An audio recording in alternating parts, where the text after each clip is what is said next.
There is a new publication of again, this is called The Economist. Now, I'm going to pull this up here so we can look at this together. You're going to see this on your screen, and I want you to see the visual of this. Now, keep in mind, this is like the crystal ball, if you would, of the elites. This is what they perceive and what they see coming in the year ahead. And they do this every single year. Take a really close look at what you're looking at here. Notice here all of these symbols of war. You've got tanks, you've got rockets, you've got missiles. You can see the AI robots involved. If you look carefully, you'll even see syringes. What is that? Is that pertaining to vaccines? Is there a pandemic coming? You see, all through this, you see these indications of, and look at the fist up here at the top with the handcuffs on it. You see all these indicators of civil unrest, distress of nations, wars, rumors of wars, pestilence, plagues, wars, kingdom against kingdom, nation against nation. Look, and if you look at the very center of this, you got the two swords crossing each other.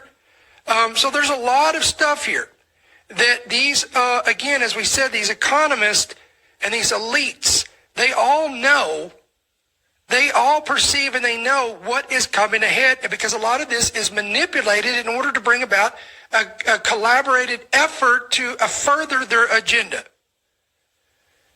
The Economist has been around since 1843, but it has never had a very large readership among the general population. Ultimately, it is a publication by the elite and for the elite.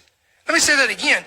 This publication is typically by the elite and for the elite. According to Wikipedia, it has editorial offices across the planet, but is primarily based in the city of London. Many of the wealthiest families in Europe are among the shareholders of the company. Among them is Sir Evelyn Robert D. Rothschild. You ever heard of the Rothschilds? Was actually the chairman from the early 1970s to the late 1980s. Again, I'll pull this back up here. When you look at this, when you look at the cover of this, there's things that stand out. For example, you see Zelensky is clearly visible in the upper right-hand portion of the cover. You can also see President Xi, you see Vladimir Putin, and you see Benjamin Netanyahu, who appear to be depicted on the left-hand portion of the cover. And just like last year, Donald Trump is right in the center. All this consequently, as this past Monday, Trump refused to rule out any possibility of sending U.S. ground troops into Venezuela. Quote, asked if he would rule out U.S. troops on the ground in Venezuela, Trump replied, no, I don't rule out that. I don't rule out anything. We just have to take care of Venezuela, he added. They dumped hundreds of thousands of people into our country from prisons.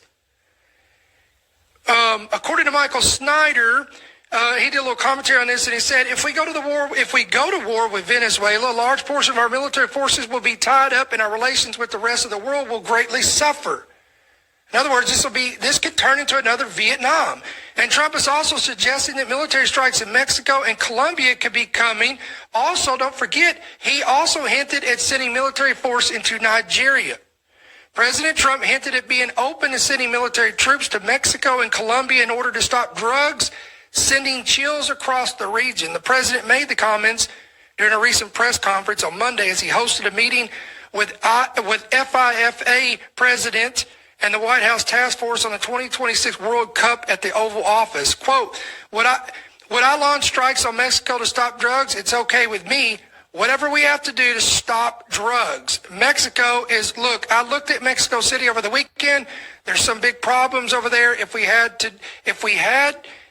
Let me back up here. If we had to, would we do there what we've done to the waterways? You know, there is almost no drugs coming through our waterways anymore.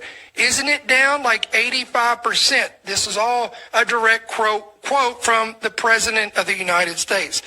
However, on the other side of the globe, meanwhile, conflicts between Israel and Iran are set to erupt again.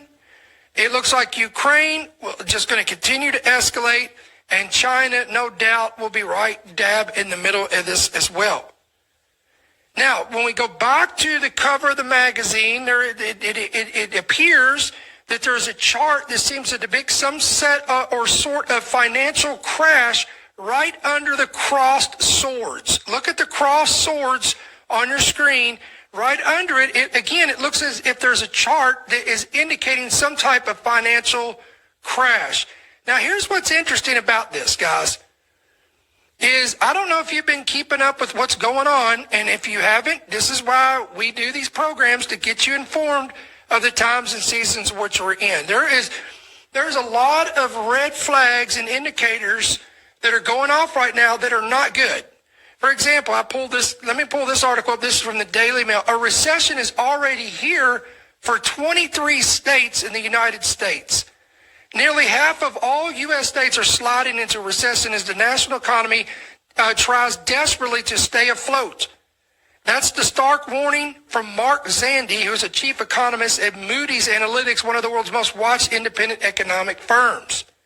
His grim assessment comes after major corporations slashed more than 150,000 jobs last month. This is the biggest October total in more than 2 decades. Now, that's in light of, again, the 3 giants, Walmart, UPS, and Amazon, all slashed thousands of jobs during the Christmas season, which is unheard of. A sticky inflation, dwindling home construction, layoffs at factories, and flatlining wages also contributed to the bleak picture. This state-level picture mirrors the national trend. The U.S. economy is not in recession, but is struggling, quote, to avoid one. Zandi's team analyzed a raft of data, including household employment, industrial production, retail sales, and building permits, to sort all 50 states into 3 groups: recession or at risk, treading water, and expanding. The results were bleak. 23 states. Let's look at this chart here. Okay. So all of the red, everything that you see on this chart, and again, I apologize for this, guys, on Apple and Spotify. This is one of them occasions where it'd probably be good to come over here and watch the visual of this. But there's a map of the United States, and in the red, you can see that these are already in recession. And of course, my state is in there. The state of Georgia, you got Washington, you got Oregon, you got Montana, you got Wyoming, you got South Dakota, you got Minnesota, you got Iowa, you got Kansas, you got Illinois, you got Michigan, you got Maine, Massachusetts, Maryland, Virginia, Georgia, and Mississippi, all in the red. Those treading water are Nevada, Colorado, New Mexico, California. I think I said that already. California, Nevada, Colorado, New Mexico, Alaska, Montana. Those they're treading water: California, Nevada, Alaska, New Mexico, Colorado, Missouri, Arkansas, Tennessee, Ohio, New York, and Vermont. Those are all treading water.